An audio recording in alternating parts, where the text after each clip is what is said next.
ជាដំបូងសូមគោរពជំរាបសួរលោកគ្រូអ្នកគ្រូសួស្តីមិត្តរួមថ្នាក់ទាំងអស់គ្នាហើយក៏ដូចជាសួស្តីអ្នកទាំងអស់គ្នាផងដែរថ្ងៃនេះផងដែរខ្ញុំនឹងធ្វើការបង្ហាញអំពីការ boot Windows ឬក៏ការ boot OS ចូលទៅក្នុង USB របស់យើងអញ្ចឹងដើម្បី boot OS ចូលទៅក្នុង USB របស់យើងបានគឺទី1យើងត្រូវមានUSB flash ហើយទី2ត្រូវមាន OS ដែលយើងចង់ boot ចូលហើយទី3យើងត្រូវមានកម្មវិធីឬក៏ software ដើម្បី boot OS នឹងចូលបានអូខេអញ្ចឹងកុំឲ្យខាត់ពេលយូរយើងទៅធ្វើការ boot វាទាំងអស់គ្នាអូខេអញ្ចឹងដើម្បី boot បានអ្នកនរគ្នាឥឡូវខ្ញុំបើក Google Chrome សិនខ្ញុំអាច download Windows 11យើង click លើ download Windows 11យើង download OS វាដើម្បីយកទៅ boot ចូល flash របស់យើងអូខេអញ្ចឹងចំពោះកន្លែងនេះ download Windows 11 disk ISO សម្រាប់64 device អញ្ចឹងយើង click កន្លែងនេះយក Windows 11មកហើយ click download ហើយកន្លែងនេះ select the product language យើង choose យកមួយណាក៏បានដែរឥឡូវខ្ញុំយកអង់គ្លេស United States ហើយចុច confirm អញ្ចឹងអ្នកនរគ្នាឃើញកន្លែងនេះ download Windows 11អញ្ចឹងអ្នកនរគ្នាចុច download កន្លែងនេះមកនេះ 64 bit download នេះយើងចុចមកឥឡូវអូខេចុចវាមួយមកតមកអ្នកនរគ្នារងចាំវាផ្លែទៅរបឿន download របស់យើងស៊ីសងលើ internet speed របស់យើងដែល file នេះមានទំហំអាចនិយាយបានថា 5G កន្លះមកទៅចាព្រោះវា 4.5.4G ជាងហើយឥឡូវខ្ញុំសុំ skip វាបន្តិចសិនចាហ្នឹងហើយអ្នកនរគ្នាកុំឲ្យខាត់ពេកគឺយើងទៅ download កម្មវិធីមួយទៀតដែលមានឈ្មោះថា Rufus ចាយើងចូលពីដើមមកវិញ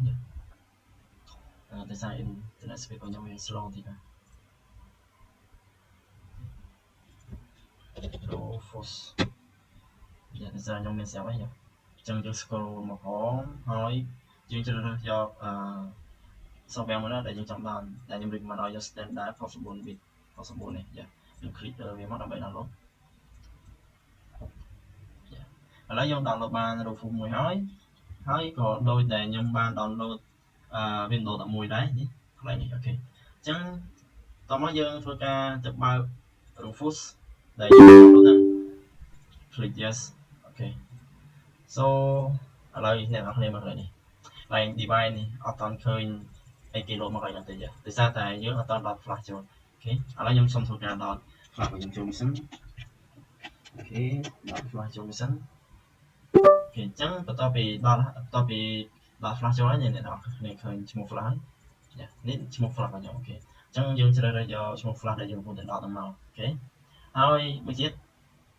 យើងធ្វើការ select កន្លែងនេះអ្នកនរគ្នាឃើញ boot session អញ្ចឹងយើងធ្វើការ select ទៅរកមើល Windows ដែលយើងបានដោតឬក៏ Windows ដែលយើងចង់ boot ចូលហ្នឹងឥឡូវខ្ញុំ boot Windows 11ខ្ញុំ click លើដែល Windows ដែលកន្លែងនេះជាប្រភេទ OS របស់វាអញ្ចឹងយើង click លើវាមក open ចាអញ្ចឹងអ្នកនរគ្នាចាំតិចទៅវានឹងធ្វើការ scan សិន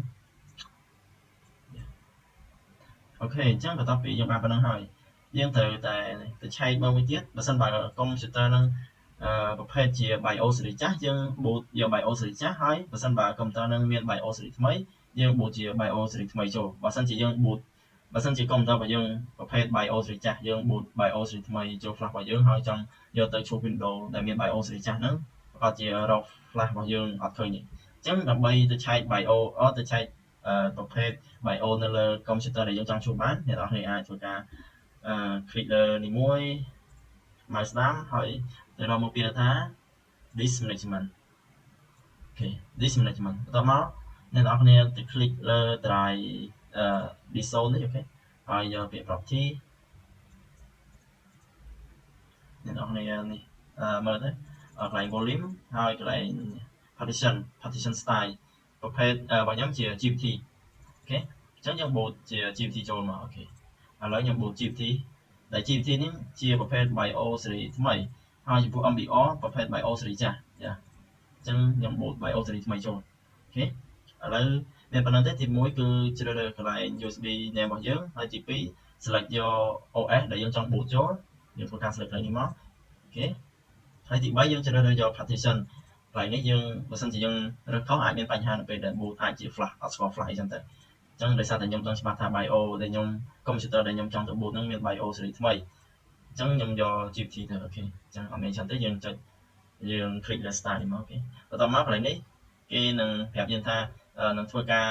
remove flash ដែលបានដកជាមួយនឹង computer ដែលយើងចង់ remove អូខេអញ្ចឹងនៅពេលដែលយើង click OK ដែលតាទាំងប៉ុន្មានដែលនៅក្នុង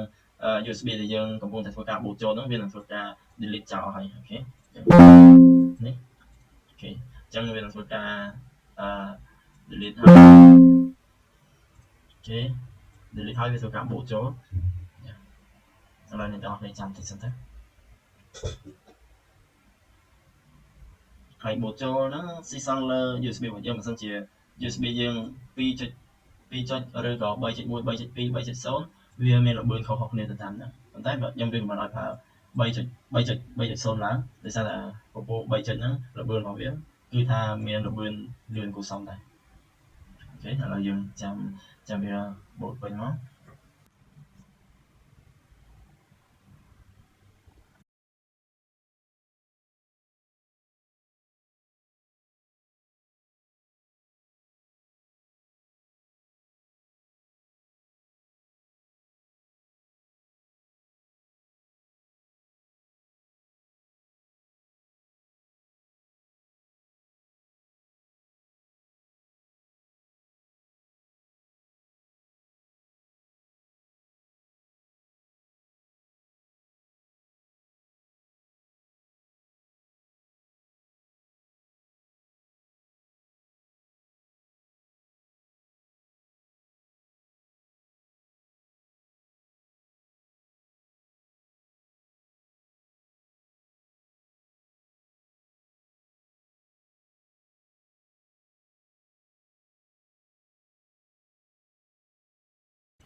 អូខេអញ្ចឹងនៅពេលដែល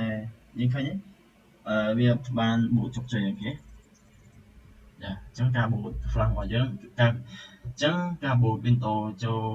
USB flash របស់យើងគឺត្រូវបានបញ្ចប់xongហើយអញ្ចឹងជួបគ្នានៅវីដេអូក្រោយដែលយើងធ្វើការយក flash ហ្នឹងយកទៅជួប computer ដែលយើងធ្វើការជួប Windows នៅលើ computer មួយទៀតអូខេ Goodbye អ្នកនរគ្នា See you later Goodbye